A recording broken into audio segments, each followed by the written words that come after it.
Dichosos los perseguidos por causa de la justicia, porque de ellos es el reino de los cielos. El Señor esté con todos ustedes y con tu espíritu. Lectura del Santo Evangelio según San Mateo. Gloria a ti, Señor. En aquel tiempo le dijo Jesús a sus apóstoles: no piensen que he venido a la tierra a sembrar paz. No, no he venido a sembrar paz, sino espadas. He venido a enemistar al hombre con su padre, a la hija con su madre, a la nuera con su suegra. Los enemigos de cada casa, de cada uno, serán los de su propia casa. El que quiera a su padre o a su madre más que a mí, no es digno de mí. El que quiera a su hijo o a su hija más que a mí, no es digno de mí. El que no toma su cruz y me sigue, no es digno de mí. El que encuentre su vida por mí la perderá, y el que pierda su vida por mí la encontrará.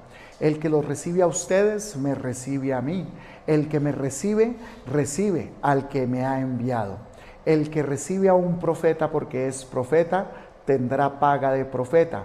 El que recibe a un justo porque es justo, tendrá paga de justo.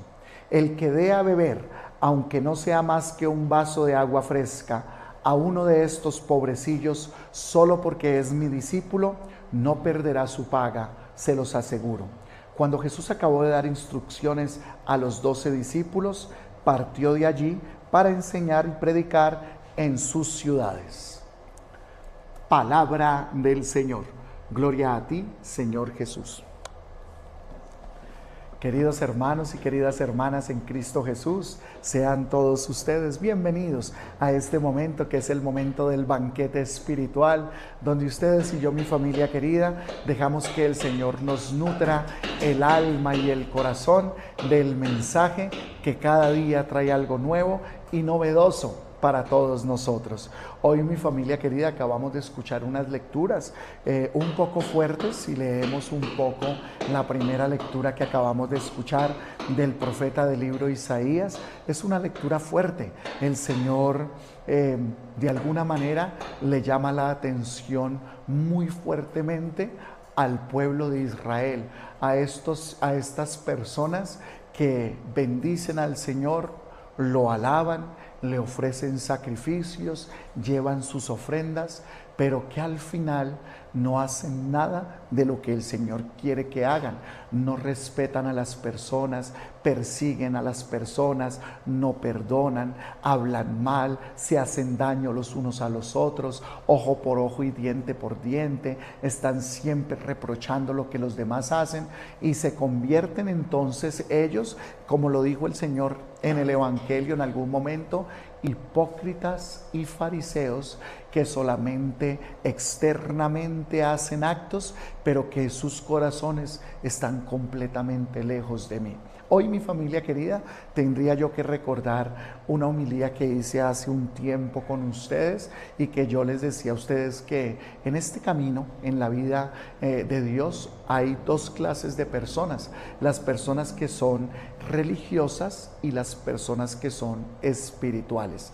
La persona religiosa es la que, digamos, como el pueblo de Israel, cumplían todos los mandatos de la ley, eran muy buenos observando la ley, hacían sus ayunos, hacían los sacrificios en el templo, llevaban la ofrenda, llevaban el diezmo, no fallaban al culto de cada semana, y eran muy, pero muy religiosos, pero no eran espirituales. Las espirituales trascienden toda esa parte religiosa que hacen, tiene que llevarnos a convertirnos a nosotros en personas espirituales.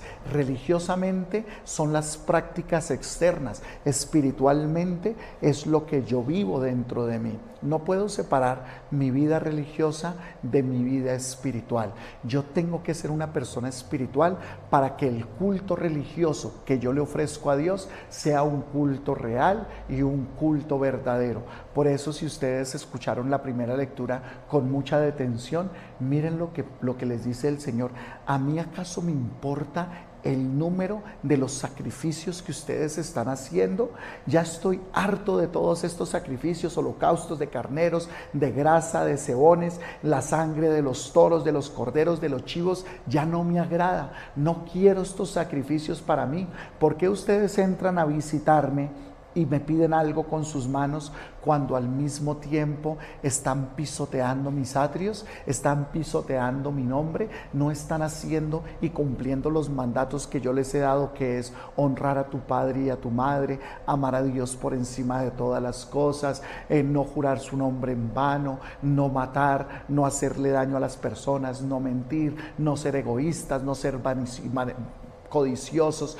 Cuando el Señor le dice a este pueblo, ustedes me ofrecen un sacrificio, pero sus corazones están lejos de mí, me hace acordar también de aquel evangelio que alguna vez nosotros meditábamos, en que el Señor le dice a los discípulos de una manera especial y a la gente que lo está escuchando: si ustedes vienen a traerme una ofrenda y ustedes delante del altar se dan cuenta de que en su corazón tienen algo contra un hermano, contra una hermana, no me presenten esa ofrenda, váyanse, reconcíliense primero con sus hermanos y hermanas, luego vuelvan y preséntenme la ofrenda, porque en ese momento voy a aceptar esa ofrenda. Entonces, para Dios no es tanto todos los sacrificios que hacemos y los ayunos y las oraciones y tal vez esas largas oraciones que muchas veces hacemos, novenas y una cosa y otra, que son importantes porque son la práctica religiosa, pero más importante o tan importante como las prácticas religiosas es mi compromiso con Dios, al yo mirar cómo me estoy comportando con mis hermanos y con mis hermanas. Por eso la primera lectura del profeta Isaías al final dicen: busquen ustedes entonces apartarse del mal, purifíquense, aparten sus malas acciones delante de mí, cesen de obrar mal, aprendan a obrar bien, busquen el derecho, enderezcan al oprimido, defiendan al huérfano, protejan a las viudas. En otras palabras, para que sus sacrificios, para que sus ofrendas, para que sus oraciones tengan validez en frente mío, lo que tienen que hacer es primero amar, servir, cuidar, proteger y perdonar a sus hermanos y a sus hermanas. En eso consiste toda la vida espiritual, toda la vida religiosa. Hoy, mi familia querida, el Señor nos invita a que trabajemos duro hacia eso, hacia nuestra vida espiritual, a que aparte de las prácticas religiosas que hacemos, de la novena, de ir a misa el domingo, de rezar, de ir al Santísimo, de llevar la ofrenda, importante que nuestra vida espiritual esté también de acuerdo con aquello que yo le estoy ofreciendo a Dios, y que no nos convirtamos como los hipócritas y los fariseos, que por fuera hacían todas estas prácticas, pero no eran misericordiosos con nadie. Hoy nos invita el Señor a tener misericordia, a que el verdadero amor por Dios nos tiene que llevar a tener amor, misericordia y piedad con mis hermanos y con mis hermanas. Hoy, por eso, mi familia querida, le abrimos el corazón al Señor y le pedimos esa gracia. Por eso, en el Evangelio de hoy, cuando el Señor viene y dice: yo no he venido a este mundo a traer la paz, no he venido a traer la paz. ¿Por qué dice el Señor que no he venido a traer la paz si Él es el príncipe de la paz? ¿Por qué no?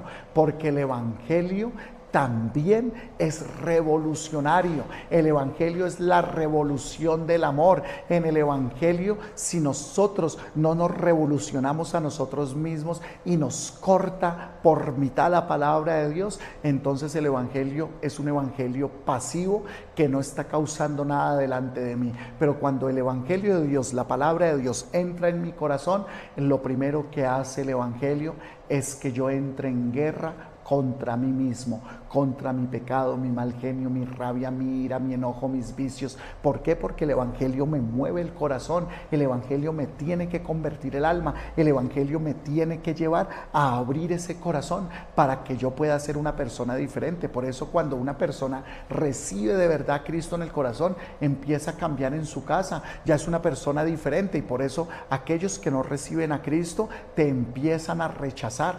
Pero ¿por qué vas a la iglesia? ¿Y para qué te vas a confesar, deje de estar yendo tanto allá a esa iglesia, y empiezan a poner un obstáculo en nuestra propia vida. Por eso el Señor dice, va a haber enemistad en sus familias, porque una persona que recibe la palabra de Dios es una persona que renuncia a todos esos comportamientos que estaba llevando y empieza a tener una vida nueva. Por eso muchas veces escucha uno de un hijo que le dice a la mamá, ay, pero mi mamá sí que quiere que yo vaya a misa todo el tiempo. ¿Por qué? Porque una mamá ya recibió la palabra de Dios y quiere que sus hijos la lleven, y muchas veces hay ese distanciamiento. Yo he encontrado a mujeres que me han dicho a mi padre, cuando yo en mi casa les voy a decir algo de Dios, se ponen bravos todos conmigo, hasta mis propios hijos me dicen, cállese mamá, no nos venga a hablar ahorita de Dios. Y ocurre esta división que el Señor dice. ¿Por qué? Porque el Señor vino a este mundo a que cada uno de nosotros empecemos a vivir su palabra de una manera tal que de pronto le mueva la vida a la propia familia, y que aquellos a los que de pronto viven en mi misma casa, yo empiece con mis comportamientos, con mi forma de ser, a convertirme para ellos en esa punzadita que les estorba. ¿Por qué les estorba?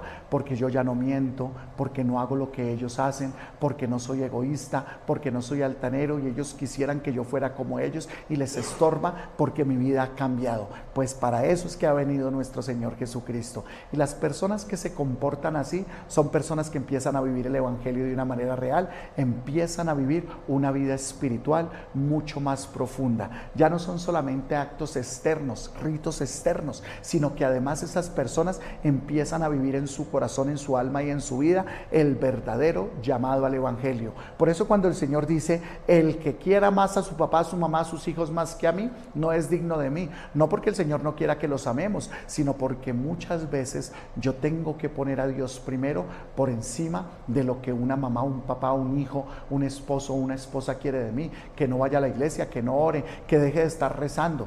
¿Cuántas personas ustedes vieran, me lo dicen a mí, me dicen, padre, en la casa yo no puedo ni siquiera rezar, yo prendo el televisor porque quiero ver la misa, inmediatamente se ponen furiosos y pelean contra mí? Claro que también, eso yo se los he dicho antes, tenemos que tener un sano equilibrio en todas las cosas. Alguna vez un muchacho que vino a hablar conmigo me decía, padre, mire que yo creo en Dios, pero es que mi mamá se ha vuelto fanática, mi mamá se acaba una misa y quiere poner otra, y se acaba la misa y quiere poner otra, y después quiere que rece el rosario, y ella quiere que todo el tiempo. No, señora, tampoco. O sea, una cosa es el amor por Dios, otra cosa es la vida y las prácticas religiosas, pero también todo moderadamente, porque recuerden que todo en exceso puede llegar a fastidiar y a cansar, sobre todo cuando una persona no está en esas mismas prácticas. Yo no le puedo despedir a una persona que vea 5 o 6 misas, que rece 7 rosarios, que haga todas estas cosas, si esa persona no lo sabe y no lo siente. Entonces todo es con calma para poder ir manejando bien nuestra vida espiritual.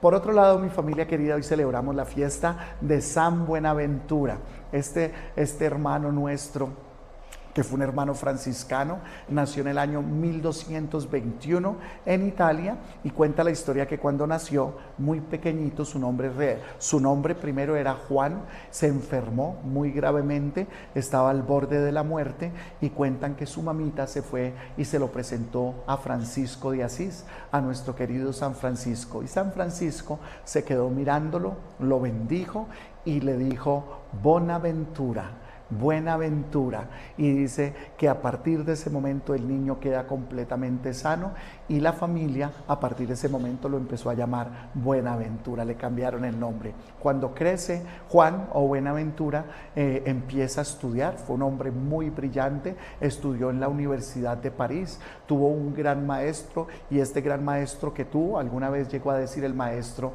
de este alumno, cada vez que Buenaventura habla, cada vez que Buenaventura interviene, es como si Dios mismo estuviera hablando a través de él. Este muchacho parece que no hubiera nacido con el pecado original. San Buenaventura tuvo una vida de mucha piedad, era un hombre muy bueno. Sin embargo, en un momento de la vida le atacó algo que se llama, una enfermedad en la vida espiritual, que se llaman los escrúpulos. La persona que sufre de escrúpulos, que son usualmente personas que están buscando la santidad, los escrúpulos son personas en donde todo lo ven malo, todo es pecado, y ellos empiezan a mirar como algo demasiado pecaminoso. tanto que llevó a Buenaventura a no volver a comulgar. No quería comulgar porque se concebía a sí mismo demasiado pecador y no quería comulgar. Y nuestro Señor le hizo tener una visión muy tremenda y ahí se dio cuenta que estaba mal enfocado.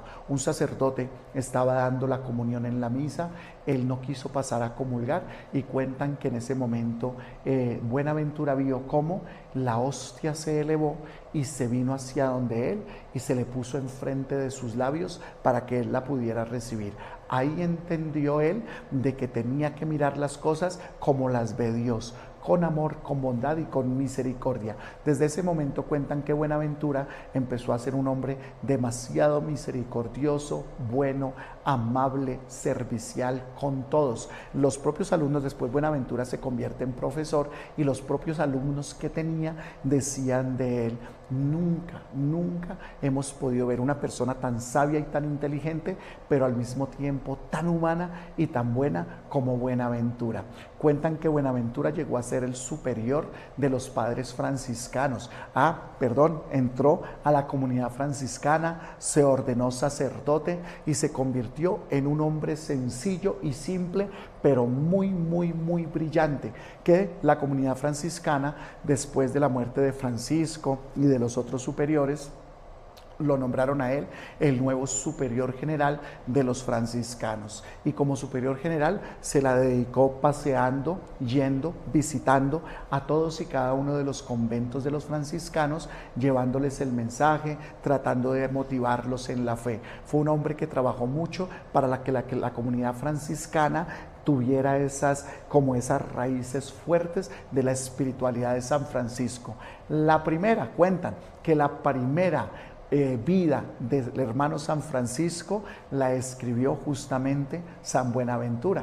Cuenta la historia que cuando le pidieron que escribiera la historia a San Buenaventura de San Francisco, la vida de San Francisco, una vez estaba San Buenaventura escribiendo y entró como en un éxtasis tan grande que otro gran santo del mismo tiempo de San Buenaventura, se llama Santo Tomás de Aquino, fue a visitarlo para saludarlo y conocerlo. Y cuando Santo Tomás de Aquino entró, abrieron la puerta y estaba San Buenaventura tan metido en éxtasis escribiendo la vida de San Francisco, que Santo Tomás de Aquino dijo: no lo molestemos, dejemos que un santo escriba la vida de otro santo. Santo Tomás de Aquino ya había visto en San Buenaventura el gran santo que él iba a llegar a ser. San Buenaventura, cuentan que a pesar de que era el superior de la comunidad, era un hombre muy famoso, muy reconocido, era un hombre muy brillante, nunca perdió su sencillez, y cuentan que siendo el superior general entraba a la cocina a lavar los platos, a limpiar, a asear, y cuentan que un día cuando estaba lavando los platos le llegó la noticia de que fue nombrado obispo de nuestra Iglesia Católica. Y cuando lo nombran obispo de nuestra Iglesia Católica, él estaba lavando los platos y había un monje muy humilde, muy sencillo, que él se consideraba a sí mismo un poquito, digamos, no inteligente, digamos, un poquito medio tontico, se consideraba este monje a sí mismo. Entonces, cuando lee la carta que lo nombran obispo, este monjecito se le acerca y le dice: querido padre Buenaventura, ¿será que Dios, algún día una persona como yo, que soy tonto, que no soy capaz y no soy tan sabio como lo eres tú, ¿será que algún día yo podré amar a Dios tanto como lo amas tú? Y entonces San Buenaventura le contestó: hijo mío pequeño, le dijo, la viejita, más viejita ignorante que haya por donde tú creas que esa viejita esté, si ella ama más a Dios que este sabio como tú me llamas Buenaventura, esa viejita será más grande que Buenaventura en el reino de los cielos. Y le dijo a él: si tú amas a Dios y así en tu ignorancia y lo amas con todo tu corazón, tú serás más grande en el reino de los cielos que lo que es este hombre que Dios le ha regalado la gracia de conocer y de tener sabiduría. Cuenta la historia que en ese momento el monjecito empezó a aplaudir, a sonreír, a gritar muerto de la felicidad. Buenaventura se queda mirándolo y cuentan que enfrente de Buenaventura el monje empezó a elevarse y quedó suspendido en el aire. San Buenaventura va a decir: la sencillez y la humildad, la ignorancia mucho menos de la vida, nos lleva a nosotros a una vida de santidad mucho más grande y mucho más plena. De San Buenaventura también tenemos que recordar que el Papa de ese entonces, Inocencio, lo llamó para que él participara del Concilio de León, que se llevó a cabo en el año 1274. En este concilio se reunieron todos los obispos para tomar decisiones de nuestra iglesia, y el Papa le pidió a Buenaventura que fuera él el que dirigiera todo el concilio, y todos los obispos y todo junto con el Papa lo consideraban uno de los hombres más sabios que ha existido sobre esta tierra, tanto que los escritos de San Buenaventura son tan maravillosos que si uno los llega a leer, uno queda impactado de cómo Buenaventura logró penetrar el corazón de Dios de una manera tan grande. En ese mismo concilio, al final del concilio, el Concilio de León fue un éxito. San Buenaventura lo supo llevar muy bien, y al final del concilio del año 1274, cuando Buenaventura tenía solo 53 años, entró en una enfermedad, empezó a sentirse muy mal, muy débil, y ahí llamó al Papa y le dijo: yo creo que ya no puedo seguir más, creo que ha llegado mi partida de este mundo. El Papa le da la bendición final, le da los últimos sacramentos, y muere San Buenaventura en una santa muerte del año 1274. Tuvo la gracia San Buenaventura que el mismo Papa Inocencio dijera su misa de funeral, y es del único santo que un Papa ha pedido que todos los sacerdotes de ese entonces celebraran la misa en honor a San Buenaventura. En el funeral de San Buenaventura se dijo lo siguiente: no ha habido un hombre tan inteligente, tan supremamente brillante como San Buenaventura, y al mismo tiempo tan humano, tan humilde y tan sencillo como San Buenaventura. San Buenaventura logró reunir la sabiduría, la inteligencia, junto con la humildad y con la sencillez que Dios nos está pidiendo. Muy parecido a nuestro Señor brillante, el sabio de todos los sabios, el maestro, y al mismo tiempo el servidor de todos. Hoy le pedimos al Señor que a través de San Buenaventura, ustedes y yo seamos personas religiosas y espirituales. Que todos los actos que nosotros hagamos externos para Dios también nos lleven interiormente a perdonar, a amar y a respetar a nuestros hermanos y hermanas. San Buenaventura ruega por nosotros. Amén, amén y amén.